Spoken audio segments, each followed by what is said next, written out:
Hello, this is IP28, the project on perimeters of multi-layered democratic citizenship in a mobile and multicultural world.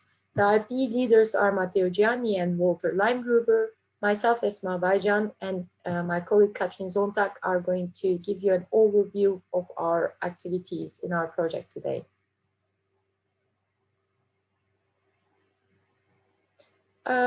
Our project includes two disciplines of political philosophy and anthropology and aims at understanding renegotiations of citizenship in super diverse urban spaces, as well as developing politically efficient and normatively legitimate perimeters of democratic citizenship. We work with theories such as acts of citizenship rights and multi-layered governance, cosmopolitanism, social identity thesis, multiculturalism, and participatory democracy. In order to raise the following research questions: how is multi-layered citizenship negotiated and practiced in super diverse cities by civil society actors? And what moral justifications are offered for multi-layered citizenship? In the following, we will briefly present 6 projects that our team is working on. The first project is an ethnographic study and a survey amongst initiatives that campaign for more inclusive voting rights in 3 cities, in Brussels, Freiburg, and Basel. In this study, we found out that the city is an important frame of activism and identification, and that the initiatives are using strategies like the performance of rights as if these already existed. We also saw that this collective activism is based on common goals and not on ethnic or national factors. However, this kind of political participation requires significant resources and thus has its limits and is not a substitute for extending voting rights. In this project, we published a blog, a policy brief, submitted a paper, and organized an international workshop together with IP30. A LinkedIn group on the topic formed after the workshop. The second project deals with the struggle of and for undocumented homeless migrants on the streets in Brussels. Here, we are working with the migration mobility nexus in terms of opposition against the migration system in 3 dimensions. Firstly, with regard to the mobility of the migrants. Second, with regard to the practices of solidarity. And third, with regard to the urban context of migration and mobility. We have submitted a paper and are organizing a research day in May. In cooperation with Louis Williamer from IP34, we are right now working on a conference paper and a publication. The third project is in normative political philosophy and raises the question whether urban citizenship is morally justified. Urban citizenship has been examined in the literature in its link with undocumentedness or globalization, but not yet fully with cosmopolitanism. Nonetheless, the literature in normative political philosophy seems to assume that urban citizenship is compatible with cosmopolitanism. However, we show that it is only relatively more compatible with cosmopolitanism than national citizenship, and that on the basis of the acts and practices that Katrin has just presented. For this project, we have an ongoing article that is being finalized, and we are also envisaging an upcoming international conference. In the fourth project, we are addressing social cohesion and multi-layered citizenship. We critically examine an assumption, a social psychological premise that political theorists use, namely, a shared national identity is necessary for social cohesion. We show that this premise is wrong according to the literature on superordinate identities in social psychology.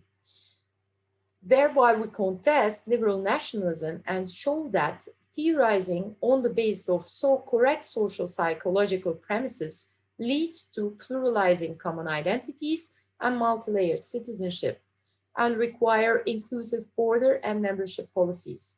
For this project, we have collaborated with IP31 at the NCCR, as well as the research group at Aarhus University, and there is a book chapter forthcoming out of this project as well. The fifth one is an upcoming project on multiculturalism and multi-layered citizenship. Here we are co-organizing the international conference Multicultural Citizenship 25 years later on the commemoration of Bill Kimnicka's important book. We are going to present 2 papers for this conference, and we hope to prepare them also as publications. The last project addresses the current situation of the pandemic. It developed out of the fact that we could not conduct our fieldwork in Montreal as planned. Instead, we chose to collaborate more closely within the module on the topic of social cohesion. There was, of course, a great increase in online social interaction during the pandemic, as you can see in the graph. And we are now working on the question if mobile and non-mobile people perceive online versus offline communication and emotional support differently. In this project right now, a survey is running and an experimental study will follow. In our projects, we used 2 dimensions of the migration mobility nexus. The first one is the interplay of opposition. Here we show that migration systems produce undocumented mobility and that undocumented mobility contradicts and thus opposes migration systems. In the normative component of the project, we examine the hierarchy dimension and show that distribution of rights according to the categories of migration is incompatible with social cohesion. To sum up some of the main points of the first 5 projects. In the anthropological research, we observe how citizens and migrants are carrying out acts of citizenship by creating inclusive practices, as, for example, in the first 2 projects on more inclusive voting rights or solidarity for homeless migrants. When it comes to the normative research, we observe that often legal categories and hierarchies are imposed by higher instances and work against social cohesion and understandings of citizenship as acts. For example, the 4th project on social cohesion demonstrates how the differential distribution of mobility and migration rights among the EU citizens and non-EU citizens reiterates the hierarchies that are present and introduced by these layers of governance.